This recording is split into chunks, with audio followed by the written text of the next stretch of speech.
Namo tassa bhagavato arahato samma sambuddhassa. Namo tassa bhagavato arahato samma sambuddhassa.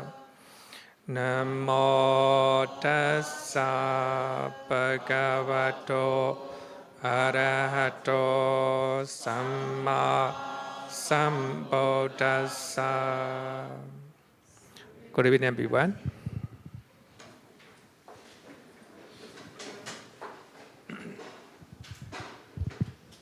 Okay, sorry for a delay.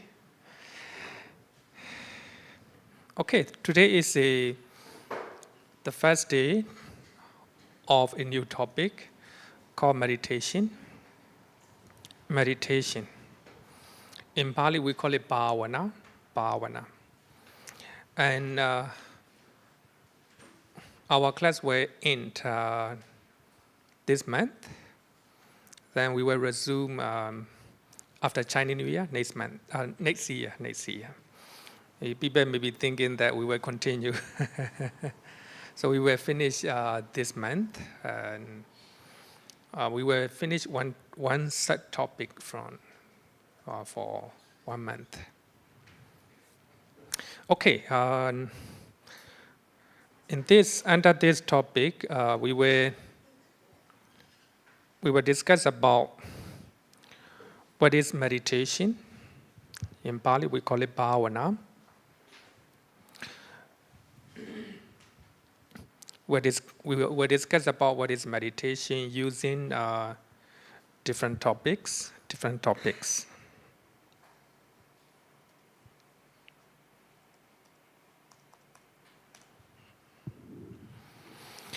Another one is a Four Noble Truth. Because the Four Noble Truth is connected with meditation. Without knowing Four Noble Truth, you will not know why we are doing meditation. You will not know the reason why. You will not know the benefit of doing meditation, right? So for that reason, understanding Four Noble Truth is important. When I think about, actually this is I think for newcomers, for them, this is a Sutta study class. So we study about meditation using sources from the Pali Canon. So therefore, it may take long time to finish.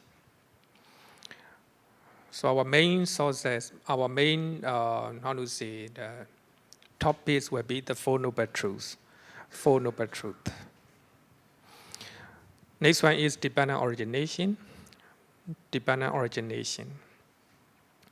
This is also a part of Four Noble Truth, Second Noble Truth. So we need to know dependent origination to know about the origin of our suffering. So this is also connected with the meditation, the reason why we are doing meditation. Next one is Nibbana. Of course, the purpose of our practice. In other words, the purpose of meditation, the final purpose of meditation is Nibbana, cessation of suffering. So we'll discuss next year. Then the Noble Eightfold Path. This is the practice. This is the practice of the way to attain Nibbana. Then we also talk about 40 types of traditional meditation method. And ultimately, we'll talk about 4 stages of enlightenment. So all these are things we will discuss in this under meditation.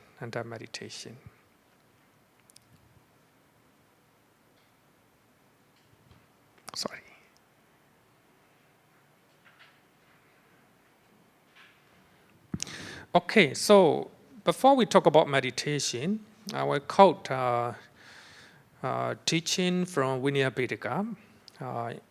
In the Vinaya Pitaka, the Buddha mentioned 8 wonders of Buddhism, 8 wonders of Buddhism.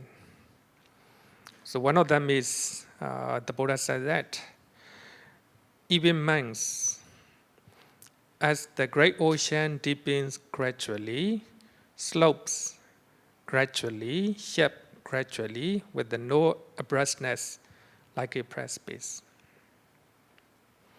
As you know that the ocean deepens gradually, right? We have beaches. The beaches are very shallow, right? But when you go deeper and deeper, it became very deep. Just like the oceans, the Buddha said that even so, monks, in this Dhamma and discipline, that means Buddhism. So there is a gradual training, a gradual doing, a gradual course, with the no abruptness, such as penetration of profound knowledge. Penetration of profound knowledge. So when you start to practice meditation, or when you start to learn Buddhism, you will not get profound knowledge right away. So you need to go step by step, right? That is, we call it gradual training. So this is one of the wonders of Buddhism. Buddhism goes step by step. So regarding with the gradual discourse, this is our the title of the topics in our class. Number one is a dana, right? Dana, we already learned. Generosity or giving. Second one is sila, morality. So now the last one, bhavana. Bhavana is a meditation. This is also a gradual training in Buddhism, right? If you cannot meditate, you can start with the dana, right? You can start observing sila, right? If you cannot meditate. So therefore, dana, sila, bhavana are a gradual training, a gradual practice in Buddhism. Pali Canon very often mentions that the Buddha usually used the method called gradual discourse or a gradual teaching. In Pali, we call it anupubbakathā, to deliver the sermon to his disciples. So when the Buddha met somebody, the Buddha did not teach. The Buddha did not teach Four Noble Truths right away. The Buddha will start from the easy step, the dana, sila, bhavana, etc. So this is called gradual discourse. When the Buddha met King Vipassanā, the Buddha talked about dhanakatha. Dhanakatha, we call it dhanakatha, giving or generosity, the nature of giving, and all the benefit of giving, and also the recipients of our giving, like that, right? So that's called dhanakatha. We already learned in details. We already learned. Those who want to know about dana, giving or generosity, you can listen to our recording. Next one is a sila katha. When the Buddha met King Vipassanā, the Buddha go gradually, step by step. When the Buddha met Anathapindika, also the Buddha used this method. So many times the Buddha will use this method. So the Buddha will not teach Four Noble Truths right away. The Buddha will not teach meditation right away. So the Buddha go gradual teachings. Then when you do dana, when you observe sila, and you will go to heavenly world or good destination. We call it sakkakatha. So up to now, actually, we already talked about this. In our earlier lessons, we talk about number 1, 2, 3, Dhanakathā, Silakathā, and Saggakathā.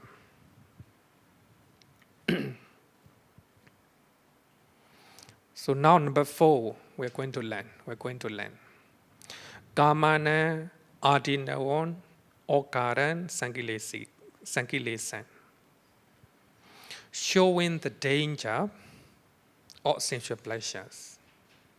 Showing degradation of sensual pleasures and showing the corruption of sensual pleasures. So when you now getting higher, getting higher. So now when we are learning meditation, we have to start from number 4. Number 4. The showing the danger of sensual pleasures. The danger of sensual pleasures. And degradation of sensual pleasures and corruption of sensual pleasures. Normally, as a normal lay devotees, you enjoy, right? You enjoy life. You cook delicious food. You enjoy it, right? When you're cooking, when you're eating the delicious food, you enjoy it with the full of craving, desire, right? This is a normal case, right? Now we are going to learn a higher teaching called meditation. In meditation, so we have to contemplate and we have to imagine, the food as a disgusting thing. A delicious food in front of your table is disgusting. It's totally different, right? Totally different. Then, in earlier discourses, when we talk about dana sila, right? And the Buddha will say that when you do not have anger, you will become a beautiful person, handsome person in your next life. Even this life, of course. People are beautiful, people are handsome, because they don't have anger in their past life.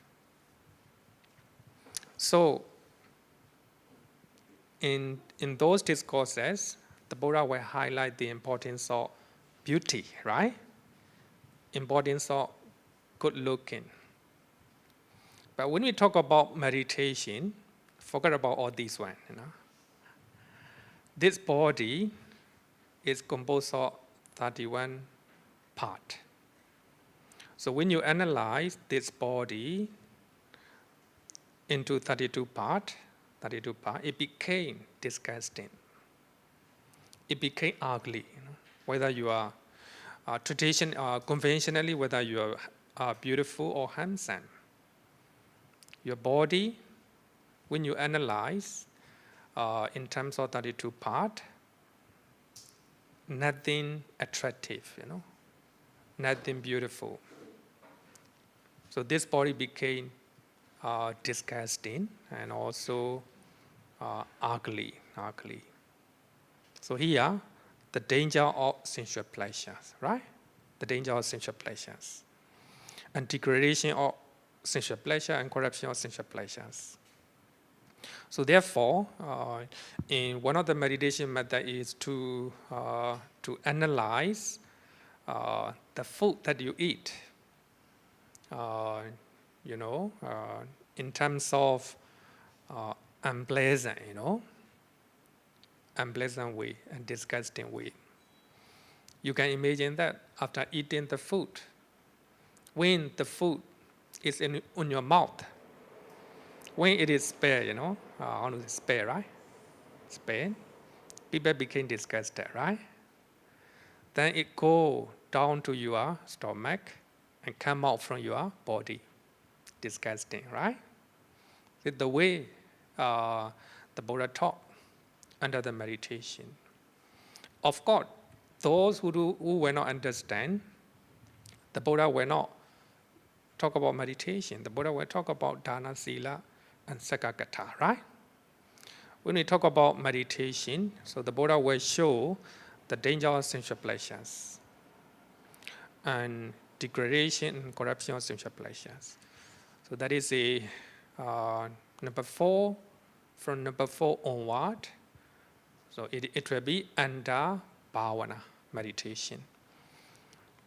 Then number 5, nikkame anisansan pakaresi, the profit and benefit of renunciation. If you can renounce sensual pleasures, so there are a lot of benefit and profit in your life, right? In your life. So you can look at a Buddhist monk.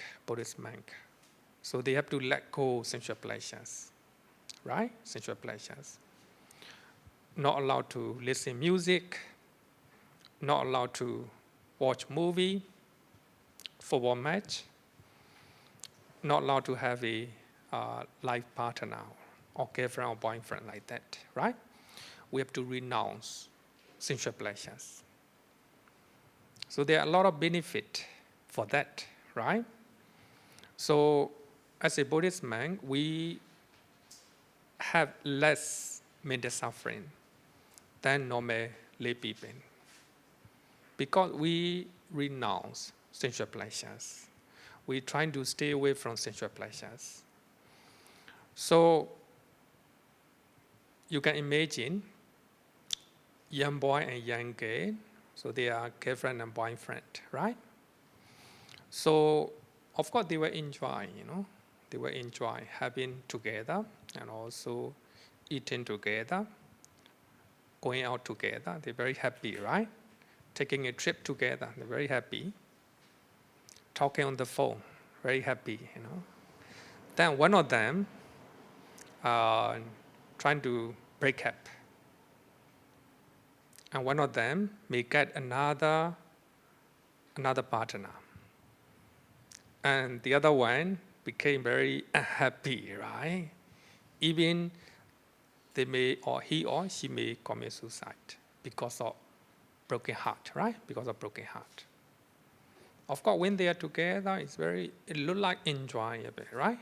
Look like enjoying a bit. But when they have a problem, and there are a lot of negative consequences. So when you can let go, so that means when you do not have any such attachment, then there are a lot of benefit, like a Buddhist monk, right? Buddhist monk, we don't have any girlfriend or boyfriend. Because of that, we don't have such a complicated emotion in our mind. Normally, our mind is very stable. Some people say that the life of a monk is really boring. Really boring, right? So we are not allowed to watch movie and listen music, and also we cannot even enjoy the food, right? Regarding with the clothing, you see the same design, the same clothes, Normally, the same color, So we wear the clothes just to cover our body, not to show off or not to show other people, and also not to have attachment to the clothes. Similarly, in the food, we eat wherever devotee offer to us. So regarding with the food, no suffering in our mind, right? Regarding with the dwelling, similar, same thing, right? So what I want to say is they are profit of renunciation. Maybe I will give you one example. Those who are observing a precept, so they have to let go, they have to renounce their dana, right? Their dana, But some people, even observing sila, they let go their dana, right? They no longer eat dana. So in that way, they renounce desire to eat dana. They renounce one meal a day, Because of that, They became very healthy, right? So their body became fit. Nowadays, many people are doing that, right? Doing that. This is a benefit of renunciation. Here, renunciation means you let go, one meat. Dana, you let go your dana. That is also a type of sila normally. Even though you're not observing sila, if you skip your dana, that is sila, morality, moral conduct. That's moral conduct, right? So therefore, this is connected with the bhavana, benefit of renunciation. The next one is a Buddhana Samukhansika Desana, special summon of the Buddhas. Special summon of the Buddhas, all the Buddhas, not only one Buddha, Gautama Buddha, but also all the Buddhas. That is nothing but the Four Noble Truths. Four Noble Truths can be found only in Buddhism, no other religion. Four Noble Truths is a special summons of the Buddha. You can find about dana, you can find about sila in other religion. And also you can find about samadhi in other religion. Not the Four Noble Truth, not the Four Noble Truth. So when you look at Gradual Discourse, number 1, dana-katha, sila-katha, sikkhā-katha. So we already learned about that. And number 4, starting from number 4, number 5, number 6, or 3. So it's under the meditation, right? So you have to prepare your mind to see, the world in different way, So forget about dana sila, right? So when you're doing dana, you can enjoy your sensual pleasures, right? When you're observing sila, even when you are observing 5 precepts, right? You can enjoy sensual pleasures, which must be your own one, right? Your own one. But under the meditation, so the Buddha talk about the danger of sensual pleasures, the danger of sensual pleasures. The Buddha talk about the benefit of renunciation. Lastly, the Buddha will talk about the special summon of the Buddha. So when the Buddha is talking the Four Noble Truths, the Buddha look at the mind of the audience, whether his mind is, eligible or qualified to listen, whether his mind is ready to listen the Four Noble Truths, right? So therefore, you have to prepare your mind. You have to look at, the world in different way. So here also I want to highlight again. In some sutta, the Buddha may say that when you control your anger, you will become beautiful, or you will become handsome in your next life. So that sutta also correct. That in some sutta, the Buddha may say that. So you have you possess your body.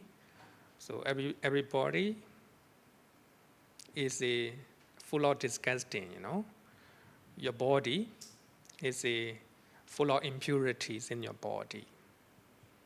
It looks like contradict, right?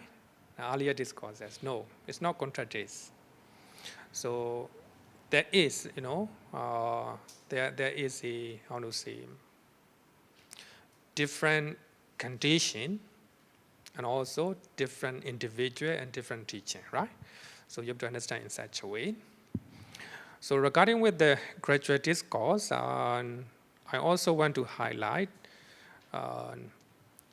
another one, morality, sila, concentration, samadhi, and wisdom, panya. So they are also the Gradual Discourse. Gradual Discourse.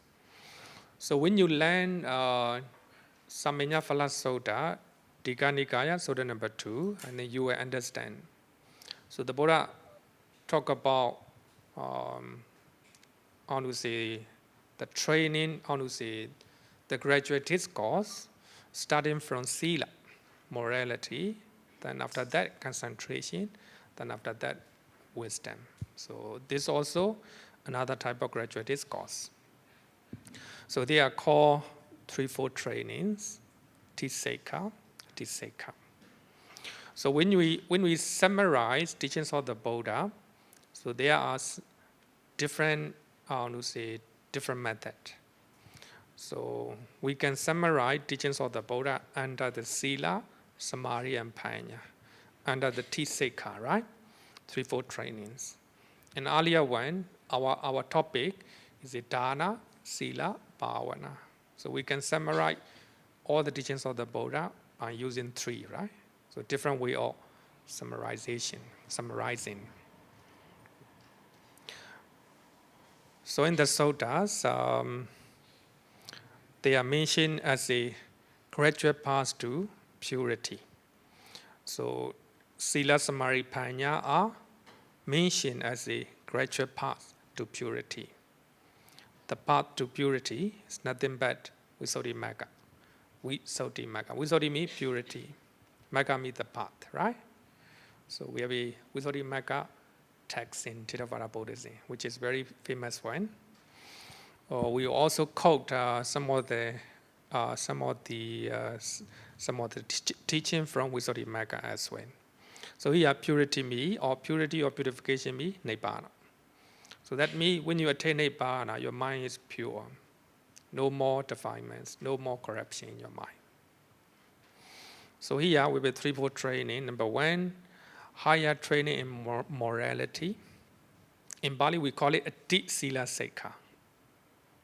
Ati means higher.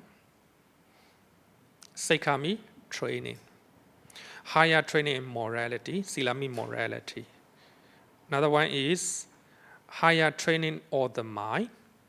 Ti-sikkhā. Ti-sikkhā. Higher training of the mind. It talks about samadhi, concentration.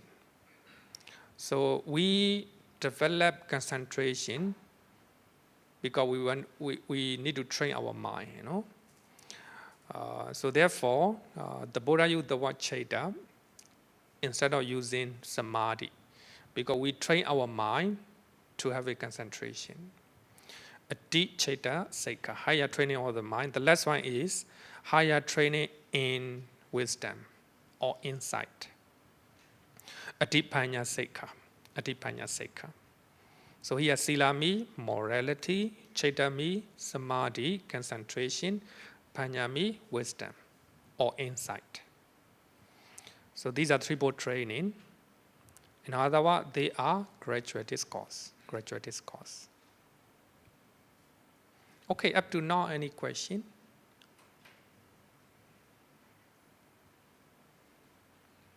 No question, right? Okay. So, the question, what is meditation? What is meditation? I will use definition from Cambridge Dictionary. So, the dictionary mentioned two definitions. Number one, the art of giving your attention to only one thing, which I like it. The art of giving your attention to only one thing. That's meditation. Either as a religious activity or as a way of becoming calm and relaxed. So therefore, when you look at YouTube, so there are a lot of meditation song, right? Meditation song like that. So they use music to relax their mind. But in Buddhism, we do not use music. I mean, Theravada Buddhism. Actually, thing that I taught here, that I teach here will be Theravada Buddhism. Because even in Buddhism, we have different schools, different schools. So there may be some variations or different teachings in different schools. So in Theravada Buddhism, we do not use music to concentrate our mind, to get concentration. Of course, when you listen to the music, you have a concentration, certain type of concentration. which is not good, Concentration will be too tight, right? Right concentration and wrong concentration. When you listen music, your mind is focused on the music, right? Because of that, your mind became deluded. Music will make you delusion. So therefore, in some religions, they will use music to control the mind of the audience. After music, they will teach whatever they want to, Then the audience mind became deluded. Delusion here means not knowing. They lost logical mind. They lost pure mind. Because of that, whatever religious leaders say, they will believe, Buddhism, especially in Theravada Buddhism, we don't use music to concentrate our mind. No. So we use 40 meditation objects, which are very simple, just like a breathing. When we are using our breath, so we are doing all the time, right? Breathing in and breathing out. So we use our breath to concentrate our mind. So which do not create any delusion in your mind, right? So therefore, here in Buddhism, we have two types of concentration. Wrong concentration and right concentration, right? So we need to cultivate right concentration. Then only we will have a right understanding. So here, the meaning is the art of giving your attention to only one thing, also a good definition, either as a religious activity or as a way of becoming calm and relaxed. So dictionary give some example, prayer and meditation. She practiced meditation. Okay, another second definition, serious thought or study or the product of this activity. So the book is a meditation on the morality of art. Serious thought. Meditation is not a serious thought. No. Second definition is the English definition. So we will use the first one. The art of giving your attention to only one thing, to only one thing. Okay, one thing at a time. So now let's talk about what is Buddhist meditation. What is Buddhist meditation? Which is very simple. So the word bhavana, you need to know the Pali definition of Pali. The word bhavana is popularly translated as a meditation, which is a beautiful translation, of course. But we need to know the actual meaning of bhavana. The literal meaning of bhavana is developing or cultivating. Developing or increasing. Increasing something is a meditation. Bhavana. Cultivating something is a bhavana. So here, what do you cultivate? What do you develop? That's the question. If you know definition of meditation. What do we develop?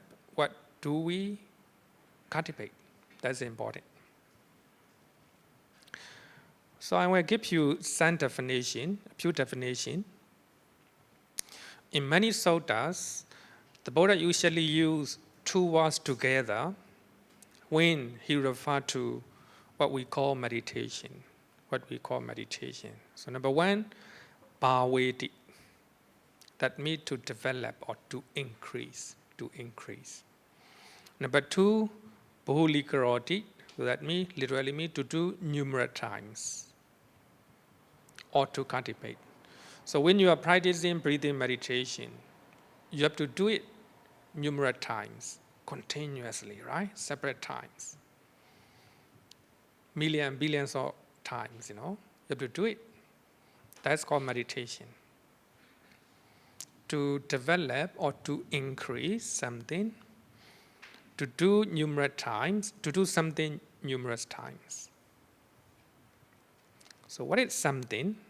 Okay, so the most popular definition of meditation is to develop or cultivate serenity and insight.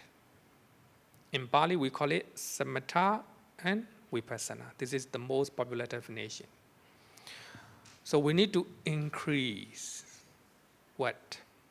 Serenity. We need to increase serenity. We need to increase insight. You need to cultivate serenity, Samatha, and you need to cultivate insight, Vipassanā. So that is meditation. So here, the popular definition of meditation is to develop your serenity, your calmness, to develop your insight or wisdom. That's meditation. That's meditation. So just focusing on one thing is not a meditation. So you must develop serenity and insight by using that object. So therefore, traditionally we have 40 objects of meditation. So later we will learn in details. So by using those objects, you trying to increase your serenity, your insight. That's meditation. So I will quote one sutta from Majjhima Nikāya, sutta number 151. So the Buddha taught to Venerable Sariputta, if by reviewing he knows that serenity and insight are not developed in me, then he should make an effort to develop them. So here, developing serenity and insight, meditation, right? Bhavana. Here the Buddha used the word bhavana. Develop, bhavana. So here, the Pali term for meditation is bhavana, right? We need to cultivate, we need to develop serenity and insight. That's meditation.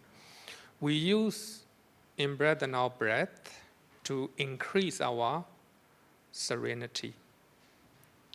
Then based on serenity, we're trying to increase our wisdom or understanding, insight. That's meditation. So later I will talk about in details in due course. So therefore we can call it two types of meditation. So there are two types of meditation, two types of bhavana in Buddhism. Samatha bhavana, serenity meditation, and insight, Vipassanā bhavana, insight meditation. So we have two types of bhavana, right? So three Samadhi suttas from Anguttara Nikāya explain about Samatha and Vipassanā and their definition. So when we talk about the definition of Samatha and the definition of Vipassanā, we normally quote commentary explanation. We do not use the original teachings of the Buddha normally. But of course, the commentary explanation also correct. But the sources of commentary explanation come from Pali Canon. So we will use three Samadhi suttas from Anguttara Nikāya to know about Samatha and Vipassanā. So in those suttas, the Buddha defined what is Samatha and what is Vipassanā by himself. It is not from commentaries. It's not from Visuddhimagga. Taught by the Buddha himself. So I will use only a few things here.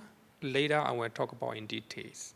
So here in that sutta in Anguttara Nikāya, Samatha is described as a internal serenity of the mind. Internal serenity of the mind. Ijjata Chitta Samatha. Ijjata Chitta Samatha. So when you are practicing breathing meditation, when you can develop your mindfulness and concentration, you will have internal serenity, internal calmness, or internal tranquility in your mind. That is called samatha. When you are attending puja, you do chanting, right? When you can really focus on chanting, your mind is not going anywhere. Just focus on chanting, chanting. If you can concentrate on chanting, you will have internal serenity of the mind. So therefore, attending chanting, we call it samatha bhavana. It's very big one, higher than dana, higher than sila, Attending puja, not just attending, You develop your mindfulness and concentration by focusing on chanting. That's meditation. That's one type of meditation. It's called samatha, right? Because if you focus on chanting, you will have internal serenity of the mind, internal calmness in your mind. Therefore, we call it samatha bhavana. Samatha bhavana.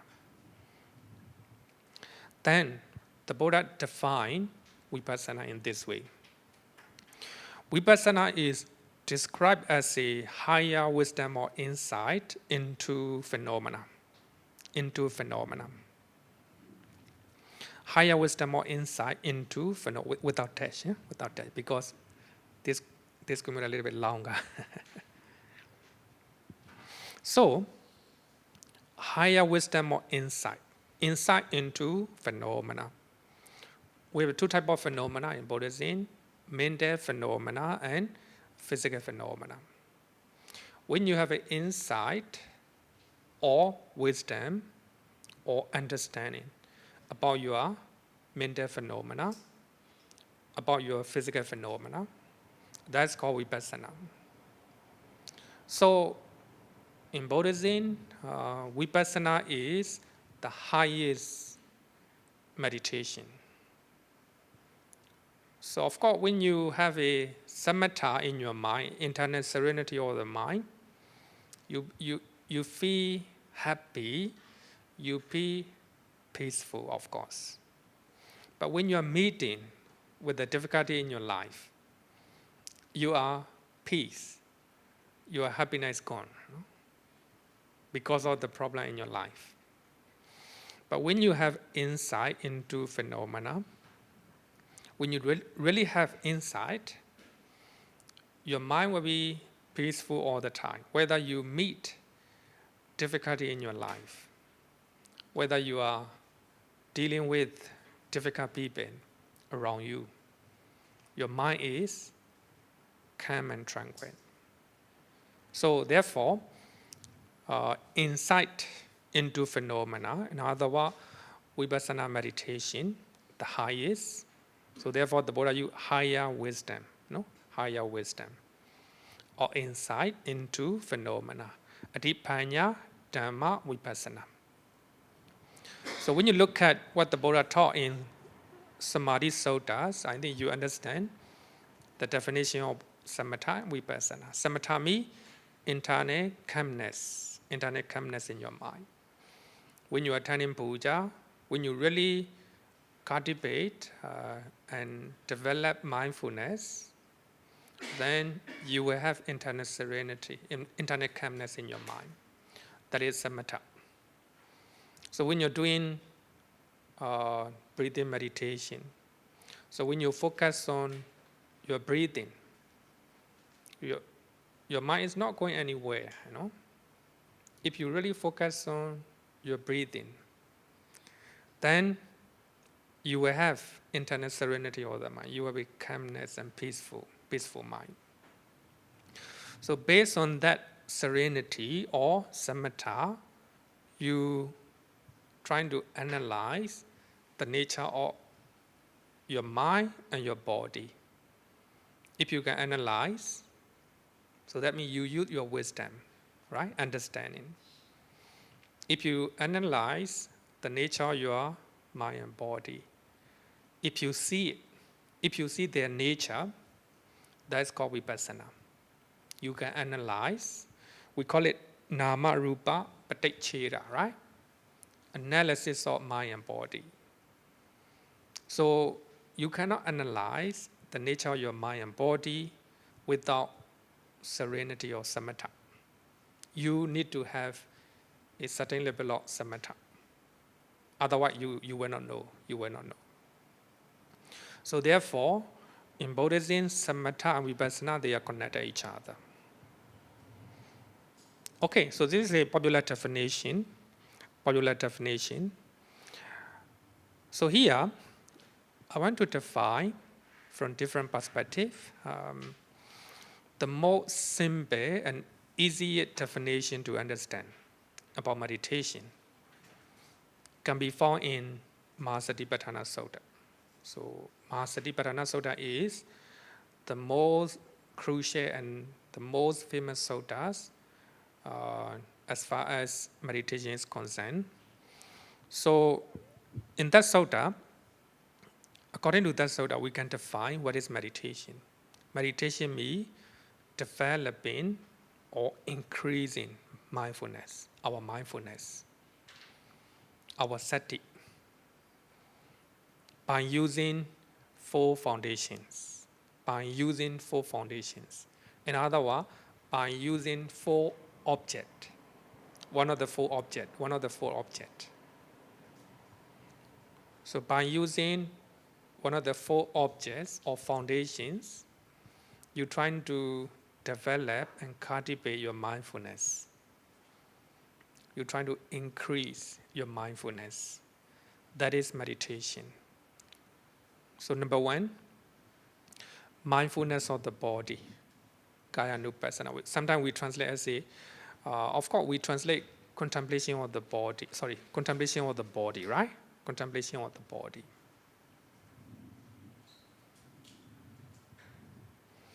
The body and things that are connected with the body. Not only just the body, Breathing, connected with the body, right? That's also under this object. And when you are seeing somebody, now you are listening to me attentively. Your ear, right? Connected with your ear. That is mindfulness of the body. So therefore, in Mahasatipatthana Sutta, the Buddha will say that you listen mindfully, you walk mindfully, you talk mindfully, you move your bodily posture mindfully, and you stand mindfully, you sit down mindfully, like that. Everything connected with the body, right? So therefore, in your daily life, you cultivate mindfulness, whatever you do. When you are eating, you eat mindfully. When you're drinking, you drink mindfully. When you go to toilet, when you are urinating, defecating, you do it mindfully. Taught by the Buddha himself, no? When you go to toilet, taught by the Buddha himself, When you are urinating, just know that you are urinating. No other thinking, Simple,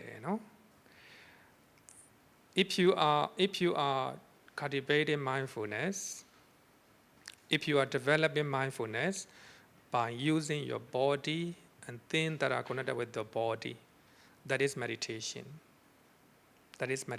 If you develop your mindfulness in that way, your mind will become serene and calm. That's the reason why the Buddha say internal serenity of the mind, right? Internal serenity of the mind. So we have a regular mind. and restless mind, we cannot concentrate our mind because we are not mindful, no, in our daily activities. So that's the reason why. So the first object is mindfulness of the body. So we'll discuss in details next year. The second one is mindfulness of feeling. So normally we have three types of feeling. Pleasant feeling. When you are experiencing pleasant feeling, just know that it is a pleasant feeling. That's all, that's all.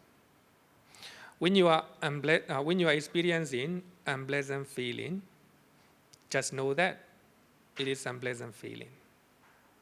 That's all, Based on unpleasant feeling, you don't have any anger if you are mindful. And we have a neither pleasant or unpleasant, neutral feeling, three types. Whatever feeling you have, you are mindful, you aware of it. That's meditation. Another one is mind, mindfulness of the mind. So we have a different mind, right? Sometimes happy, sometimes unhappy, sometimes greedy, sometimes generous, like that, right? Sometimes angry, sometimes compassionate, full of loving kindness, like that. Sometimes concentrated, sometimes restless.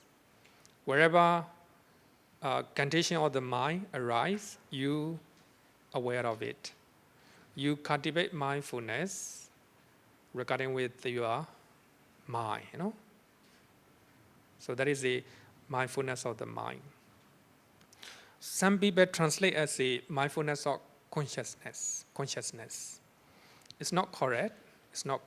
When you look at Mahasatipatthana Sutta. So we translate the word citta as the mind.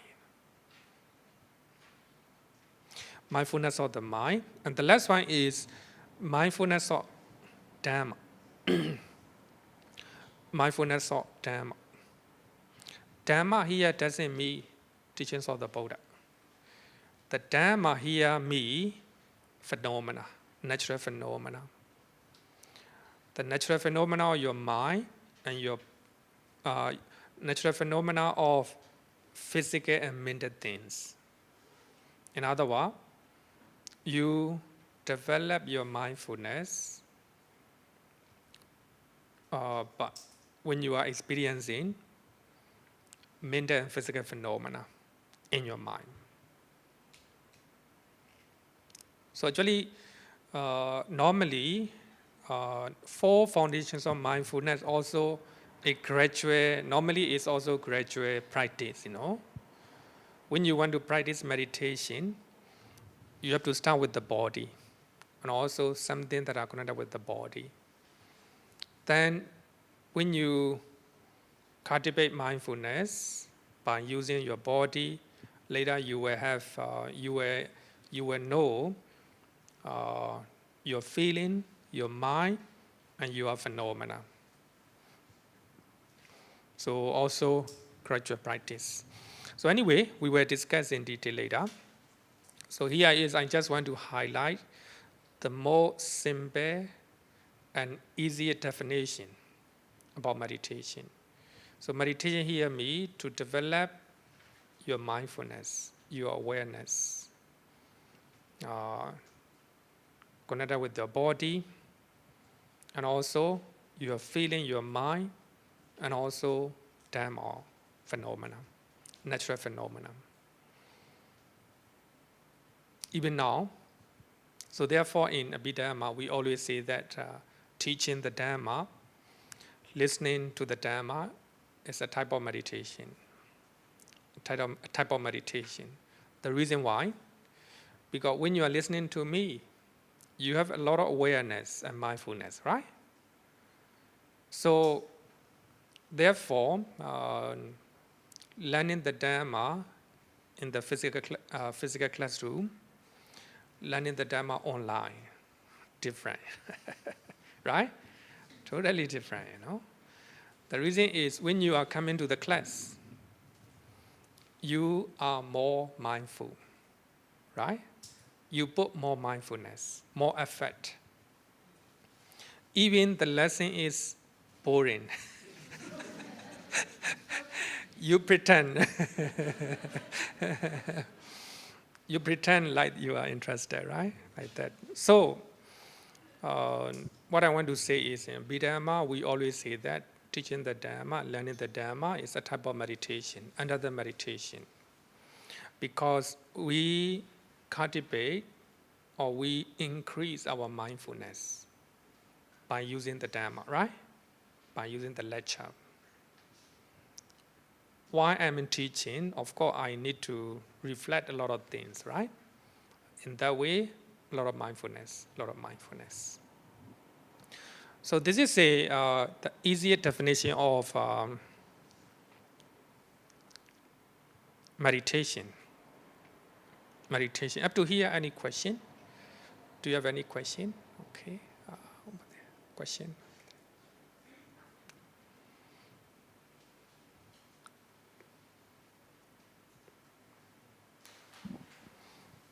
Good evening, Bhante.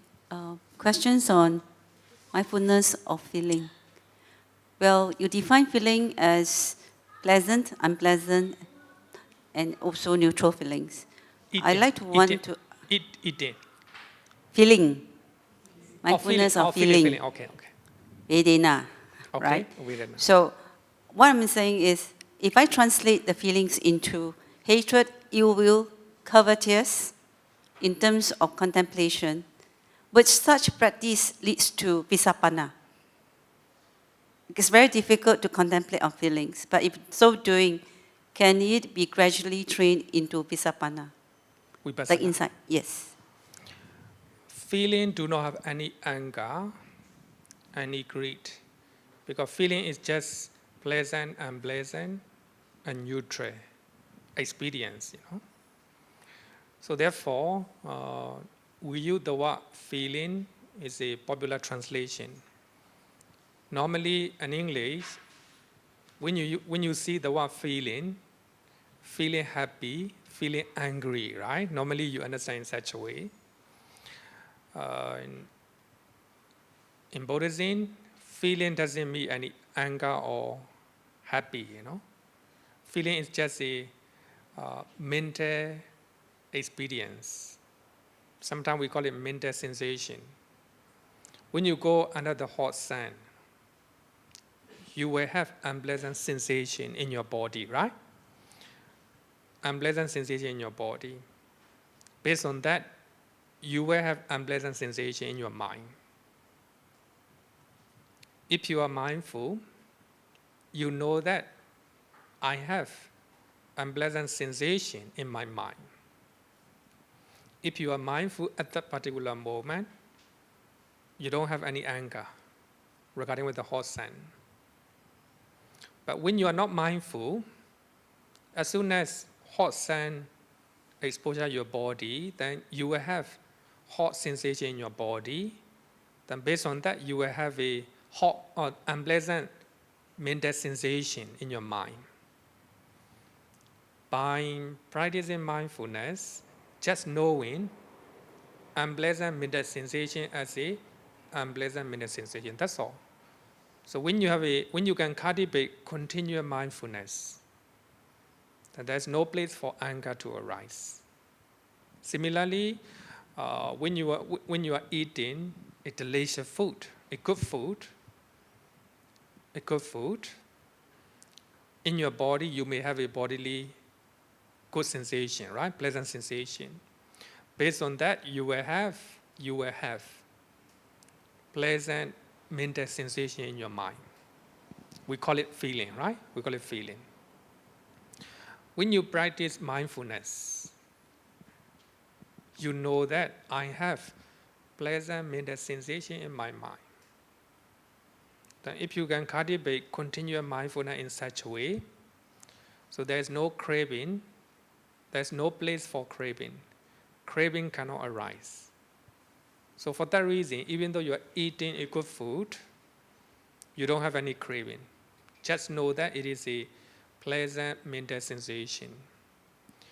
it is not a Vipassanā yet, it is just a Samatha. Because just knowing, just knowing the feeling. So here, Samatha here is you analyze the nature of Nama Rupa, mind and body. The nature here means impermanent nature, suffering nature, and non-self nature. Basically, we call it three, right? So when you talk about Vipassana or insight, you need to know that one, the nature of mind and body. The mind is impermanent. Body is not. The body is impermanent, like that. If you can analyze in such a way, that is Vipassana. Of course, we will learn in details when we are talking about Vipassana in fact. So Bhante, can I say the feelings here refers to sensory sensation? Mental sensation. Yeah, and no other than, because you said it's not covetous, ill will. So I take it feeling here refers to sensory sensation. So when you sit in meditation, if you've had a leg pain, you got a body aches or hotness, that is the feelings that we are mindful of. You're right. Okay. Then my last question here on this. How then would we eradicate ill will, covetous in meditation? If you practice continuous mindfulness, if you cultivate continuous mindfulness, so there's no place for anger, covetousness, etc. So just continuous mindfulness. So therefore, the Buddha said that there is only one way to purify the mind of the being, right? To purify our mind. In other words, to overcome our anger, covetousness. So that is the mindfulness. So when you're mindful, then there's no place for anger. So suppose you're meditating, there's a lot of pain in your body.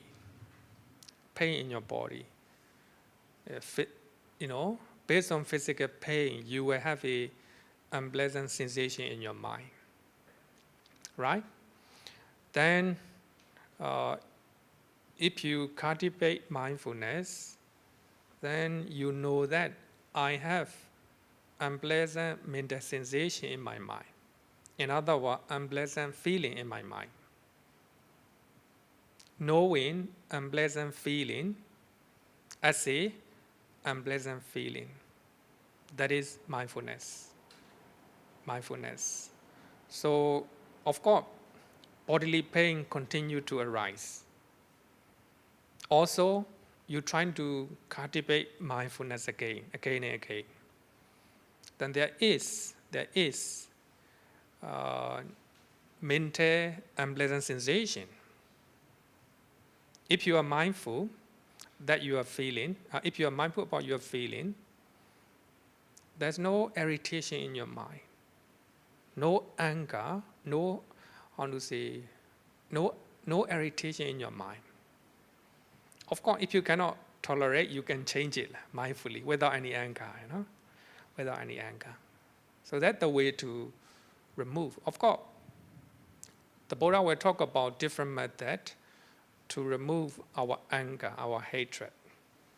But of course, the best method is meditation, mindfulness. Okay, any question? We have one question here.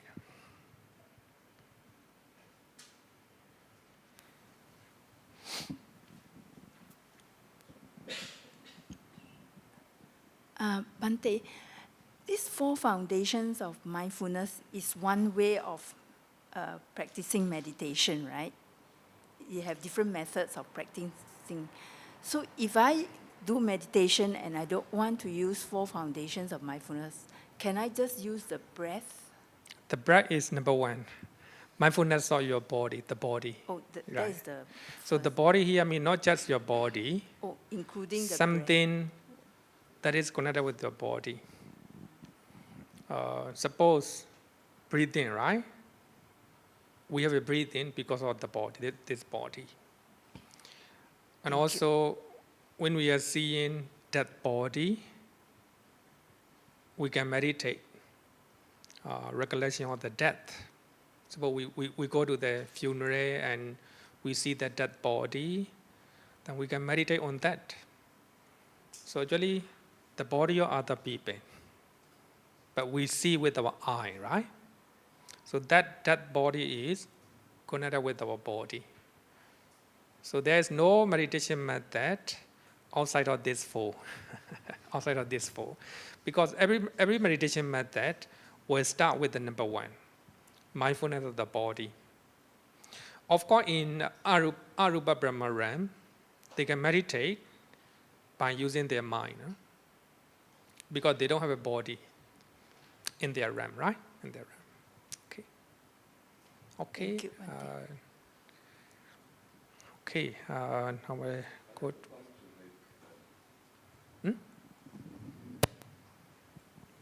I think the issue is that we should make use of the word mindful, right? So in mindful of doing something, we must select it.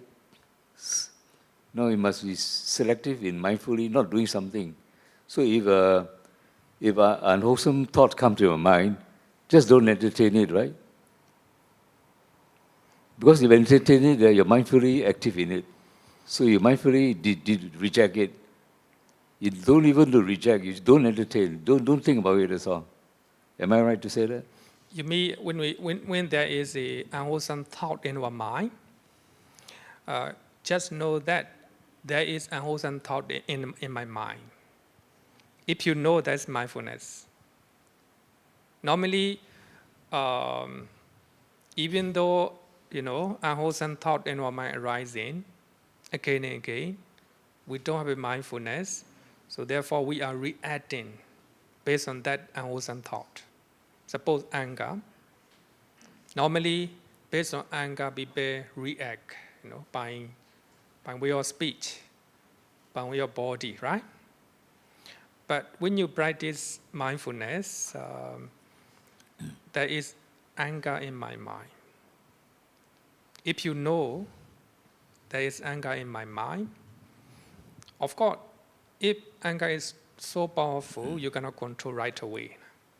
But just know, just be mindful that I have anger in my mind. So that is mindfulness. So if mindfulness continuously take place, so anger cannot come. We are not rejecting anger, but we are making continuous mindfulness in our mind stream. Because of that, anger cannot come in. So therefore here we have to say that according to Abhidhamma, one mind movement can arise at a time. Two mind movements cannot arise. Anger, loving kindness cannot arise together. So what I want to say is, if we cultivate mindfulness, continuous mindfulness, then anger cannot come in. So for that reason, we always say that mindfulness practice or meditation is the best way to remove our anger. Maybe to drive away our anger. So, can I add some more? Can. Yeah, that means I like to define the word mindful. Okay. When we are mindful, you must be mindful only of wholesome thing, right? Sorry? No. Be No. mindful of wholesome thing only. No. Even you have unwholesome thought in your mind. Yeah, you have unwholesome thought, but you don't mind it. I mean, you don't entertain it. You let it be there. You don't react with it, you see. Of course, Right. yes. Because it can always come back, If you don't attach to it, it will go away. Actually here, I think if you are mindful that you have anger, then that's in mindfulness, sati in Pali. Then anger may arise again. Then you know that there's another anger in your mind. So knowing your second anger is another mindfulness, another type of mind. So if you cultivate continuous mindfulness in that way, anger normally ran away. no place for anger. So you can see that we call it mind stream, right? One mind moment arises, it disappears, another mind moment will arise, disappear, right? Like that. Suppose if the first mind moment is anger, but you know that anger, that's another mind moment, knowing your anger. Then if you know, knowing your anger is mindfulness and also clear comprehension. Then anger may arise, then you have another mind to know your anger. That's mindfulness.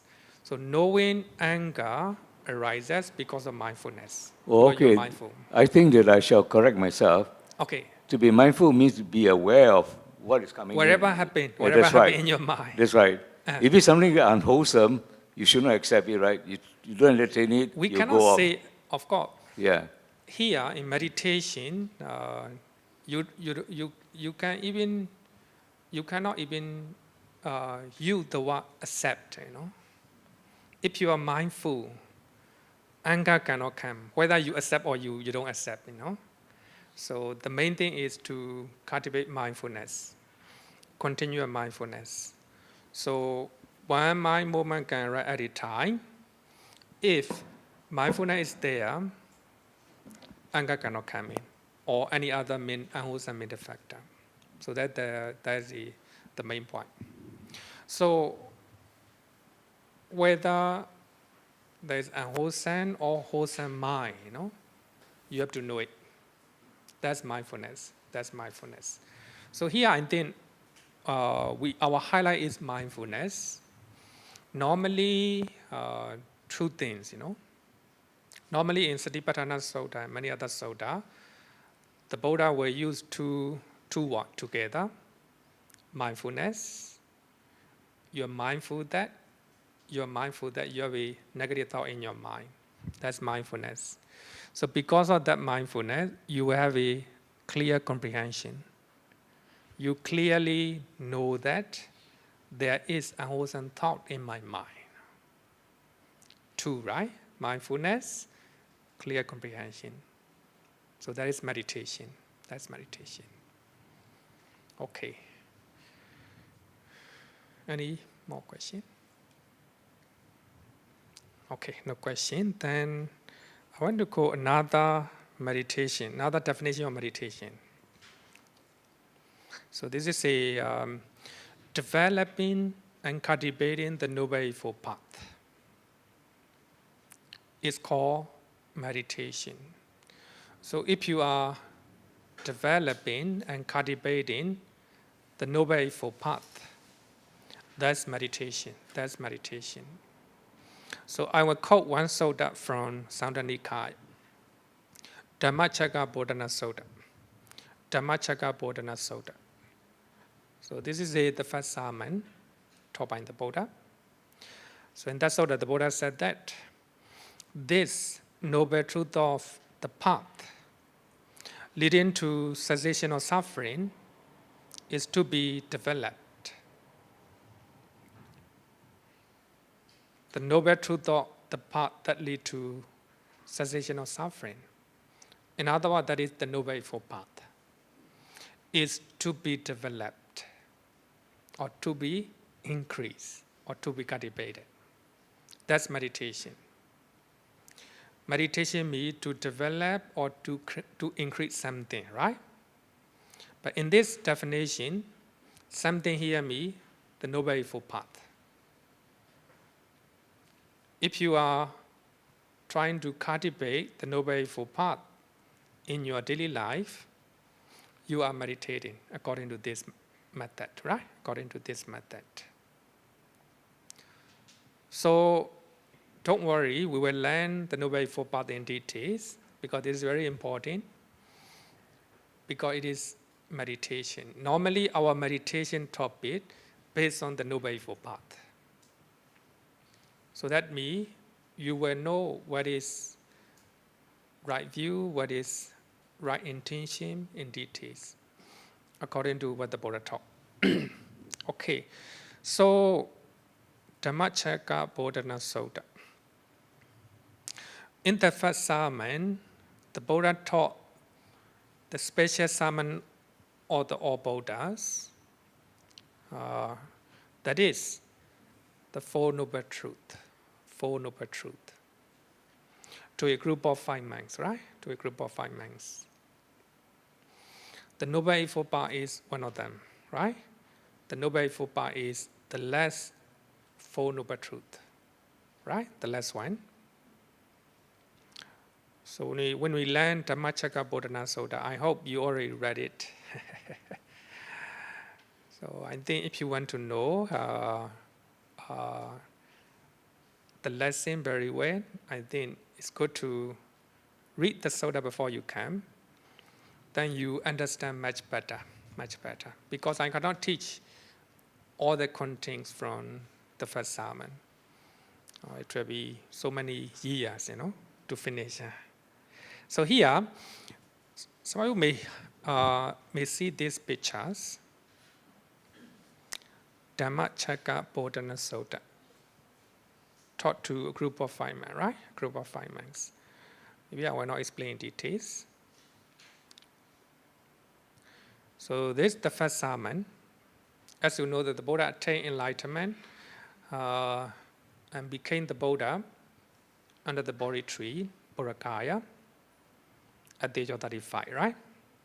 Then the Buddha went to Varanasi, Banaras, and to meet a group of 5 monks. And the Buddha taught to them 4 Noble Truths. They became Sotapanna after listening to the first sermon. So when you look at the picture, you may think that it takes only a few minutes or a few hours. So when you're reading Dhammacakkappavattana Sutta, it took about maybe a few minutes, right? How many minutes you can complete? 10 minutes, maybe 10 minutes or 15 minutes, right? So short, right? No. The Buddha took 5 days. The Buddha took 5 days. Even though in the Pali Canon, it is recorded with a few pages, 3 or 4 pages, right? It will take about 50 minutes to finish reading, but it took 5 days, Normally, when 2 monks go for alms round, and the Buddha will teach the other 3. So when they come back from Pinapada, they all will eat together. Sometimes 3 monks go for Pinapada to collect alms in Varanasi. Then the Buddha is teaching the other 2 monks, like that. So that means, even though we talk about 4 Noble Truths, the Buddha may have explained dependent origination, and the Buddha may have explained, many other things as well, because it took 5 days, right? It took 5 days. So the name of the sutta is Dhammacakka. Dhammacakka means the wheel of the Dhamma. The wheel of the Dhamma. Sorry. May I take 10 minutes, maybe? Because we start late. Dhammacakka means the wheel of the Dhamma. Bodhana means setting in motion. Setting in motion. In some pictures, they will draw a symbol, or how to say, the wheel, the wheel, representing the Dhamma. So the Buddha start to set the wheel in motion. So that means in Varanasi, Banaras, so the Buddha will start his teaching. That is Dhammacakkappavattana Sutta. So here, in ancient time, Buddhists were not there to draw, the picture of the Buddha, because they consider that the Buddha is peerless, and rival. So they cannot draw the picture of the Buddha. They dare not to draw, Just like that, you may notice that we don't have the picture of King Ashoka, right? We don't have the picture of famous king in India. We don't have that because of the tradition. Tradition then that King Ashoka is a peerless king, the greatest king. So therefore, they dare not to paint the picture of King Ashoka, right? Similarly, at the beginning, we don't have the image of the Buddha,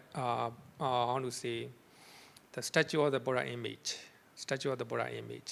So when you see this, you will see chakra, right? The we. So in the life and the Buddha as a legend and history, in this book, the author writes in this way. The preaching of the first sermon is indicated by the figure of a we. So that means the we represent the Buddha. The we represent the Buddha. Because by that time, in earlier time, they don't have Buddha image, Buddha statue. So Buddha statue was created in later time by Greece, by Greece. Okay, so indicated by the we. The fact that it was in a park, it's shown by the figures of deer. We have two deer, right? It represents deer park in Banaras. We have a group of 5 monks. That means the Buddha is preaching the first sermon. This picture talk about that the Buddha is preaching a group of 5 monks in the deer park. So, the wheel of the Dhamma, sometimes we call it Dhamma chakra, right? Dhamma chakra nowadays. Normally we have 8, right? Normally we have 8 spoke, 8 spoke. It represents the Noble Eightfold Path.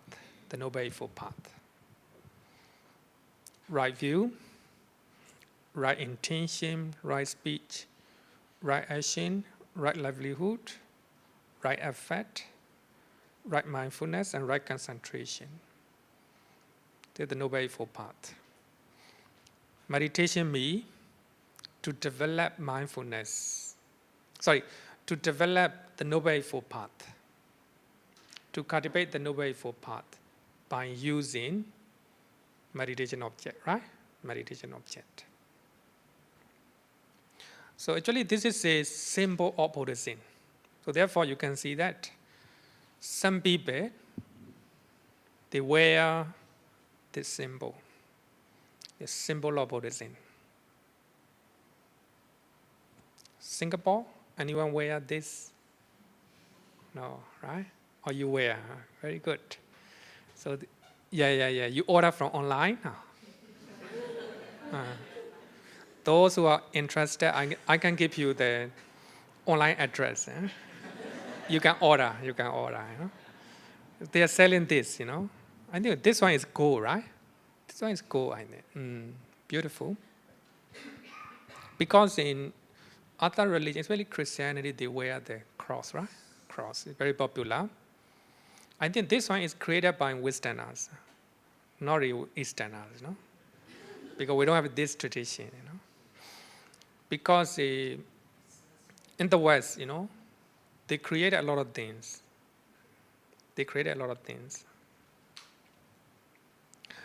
When I was learning English in Yangon, I met one Christian girl. She's very strong, She told me that Buddhism is coming to Asia.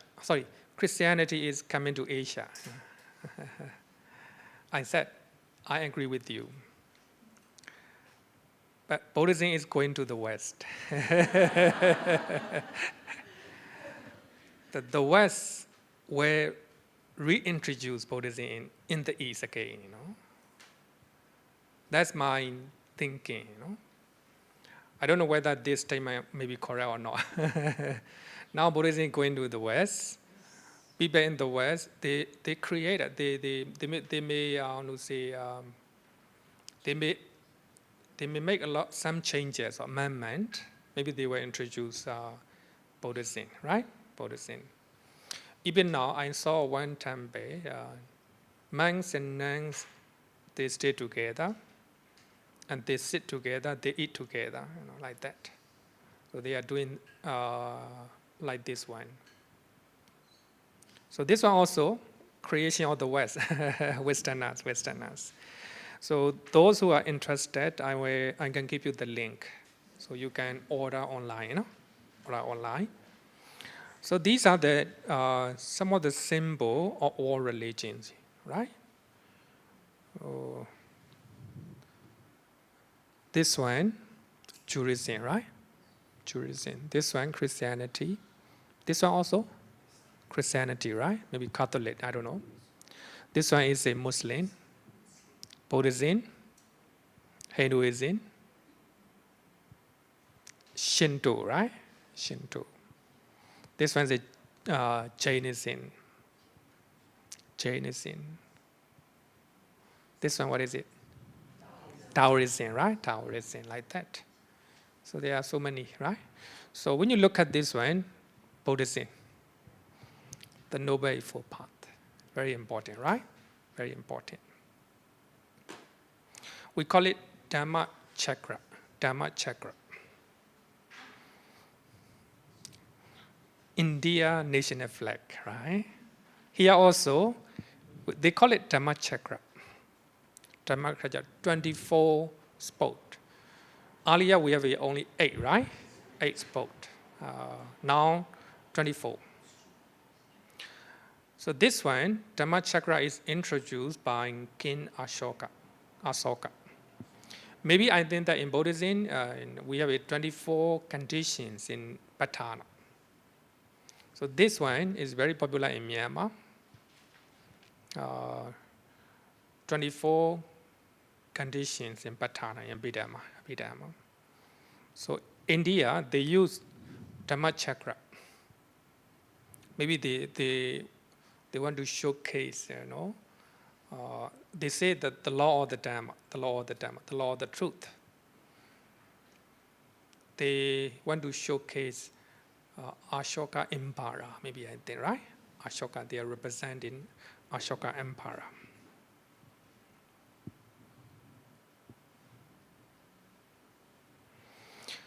Okay, according to commentary of Samatha Nikaya, Dhamma Chakra has 2 meanings. Number 1, the knowledge of penetration, in other words, wisdom. The Buddha attained enlightenment, or the Buddha attained the knowledge of penetration about the Four Noble Truths. That is Dhammacakkhami. Second definition is the knowledge of teaching. The knowledge of teaching. The knowledge of teaching. Desana jnana, which originates from compassion. The Buddha have compassion toward all beings. Because of that, he went to many places, right? He traveled around India because of compassion, out of compassion.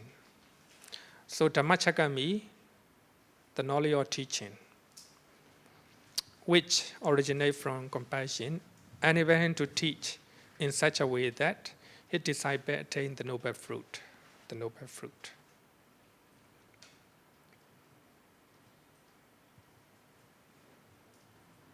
Okay, and then regarding with the first psalm, I will talk about it in next week.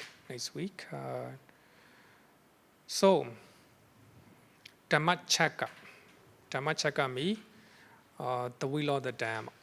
So the Buddha start to make start to make the Dhamma emotion, right? Emotion. So that is for that reason, in Buddhism, the Noble Eightfold Path is very important. So therefore, when we talk about the symbol of Buddhism, we use a chakra or the wheel with the 8 spokes, right? 8 spokes. So it indicates the first sermon. The Buddha start to make the wheel of the Dhamma in motion by preaching a group of 5 monks, right? Okay, so let's call it a day.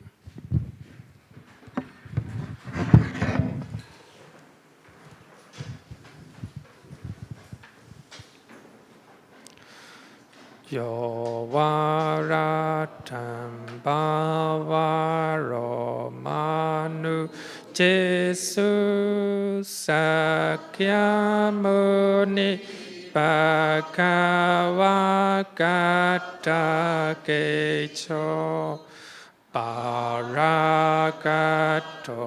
bala viriya samangi Dan sukatan sara natamupemi raga viraga maninjamasokan dhamma masangata mapatikulan Madhurami Mambaguna Suvipatan Dhamma Mimansara Natamupemi Yata Chadena Mahapalamahu Chatu su su si su Buddhisa yugesu Attacha Pogala Dhammadasate Sangha Mimansara Natamupemi Sadhu, sadhu, sadhu.